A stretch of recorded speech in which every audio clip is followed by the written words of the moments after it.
이 땅에 교회를 세우는 것은 하나님의 꿈이셨고 예수님의 꿈이셨습니다. 그 교회를 통하여 음부의 권세를 이기고 음부의 권세에 묶여있는 모든 영혼들을 진리 가운데 자유하게 만들며 하나님 나라를 확장하기를 주님께서는 원하셨던 것입니다. 그리고 이제 그 교회를 하나님의 사람들에게 맡기셨어요.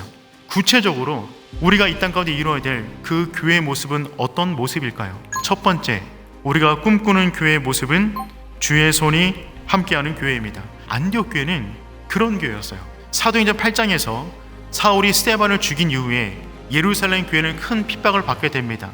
그래서 성도들은 더 이상 예루살렘 교회 가운데 머물 수가 없었어요. 그런데 그들이 흩어지는 가운데도, 그들이 모든 것을 내려놓고 도망치는 그 중에서도 그들과 함께하는 분이 있었는데 주의 손이 그들과 함께하고 있었다는 것입니다. 남들이 보기에는 죄인 같은 모습이어서 그냥 도망치는 사람들처럼 보이는지 모르겠지만 그들의 심령 가운데, 그들의 인생 가운데 하나님이 그들을 붙잡고 계셨다는 것입니다. 여러분, 이것이 우리가 꿈꿔야 될 첫 번째 모습이 되는 줄 믿습니다.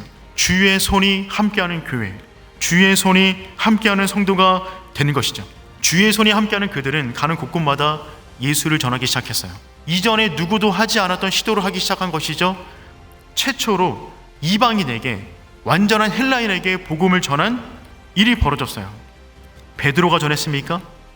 요한이 전했습니까? 아니에요. 무명의 사람들이에요. 그냥 몇 사람이, 무명의 그 사람들이 그 누구도 하지 못했던 놀라운 일들을 행하기 시작한 것입니다. 주의 손이 함께했던 그들은 일상 가운데 하나님의 나라를 열망하며 만나는 모든 사람들에게 복음을 전하는 인생을 살았던 것이죠. 그 결과 기독교 역사 최초로 유대인과 헬라인이 함께 공동체를 만든 안디옥 교회를 만들었던 것입니다. 화려하지 않아도, 무명이어도 우리는 주의 손이 함께하는 교회가 되어야 되는 줄 믿습니다. 두 번째, 우리가 꿈꾸는 교회는 어떤 교회냐면 그리스도인으로서 정체성이 분명한 교회입니다. 한마디로 말하면 리얼 크리스천.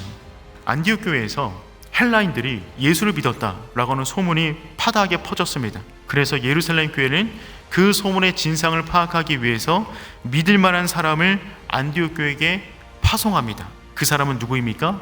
바나바입니다. 그는 구브로 섬 출신이고 헬라 문화와 헬라 언어를 잘 사용하고 예루살렘 교회의 모든 과정을 지켜본 사람이며 그는 위로의 사람이었습니다. 그래서 그가 안디옥 교회에 도착하자마자 안디옥 교회는 바나바를 통해서 빠르게 급성장하기 시작합니다. 무명의 사람들이 복음을 전할 때는 수많은 사람들이 믿고 돌아왔는데 성령 충만한 바나바가 전파하자 그 가운데 큰 무리가 죽게 더해지는 일이 벌어졌습니다. 교회가 급성장하게 되자 더 이상 바나바는 혼자 안디옥 교회를 목회하기 힘든 상황이 벌어졌습니다. 이때 바나바가 생각해낸 인물이 누구냐면 사울이었어요. 그는 태생적으로 좋은 집안이었고 머리가 좋았고 그는 열정으로 가득한 인물이었어요. 그는 한마디로 유대교의 미래였습니다. 그런 그가 다메섹을 통과하는 가운데 예수님께 사로잡히게 됩니다. 그 이후로 사울의 인생 가운데 주의 손이 함께하게 됩니다.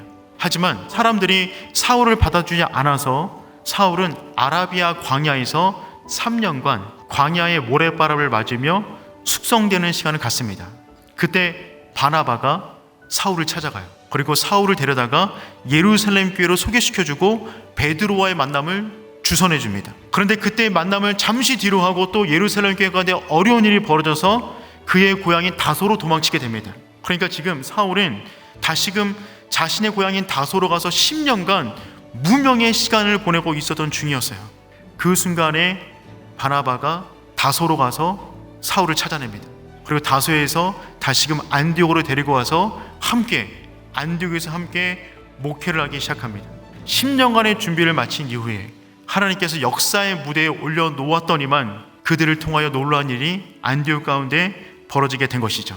바나바는 사울을 안디옥에 데리고 와서 1년간 큰 무리를 함께 가르쳤습니다. 그 두 사람이 함께 목회를 하니까 안디옥 교회는 폭발적으로 부흥하기 시작했습니다. 그 부흥의 모습이 예수를 믿지 않는 사람들 눈에 보기에도 너무나 확연했어요.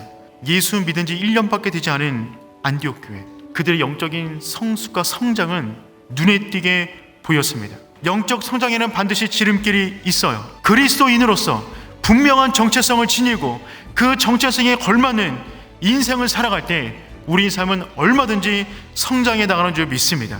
바나바를 볼 때 위로의 아들이라는 이름을 붙였듯이 우리를 바라볼 때 저들은 그리스도에게 속한 사람이다 라고 하는 그 분명한 정체성, 리얼 크리스천, 그 사람이 저와 여러분이 되는 것입니다.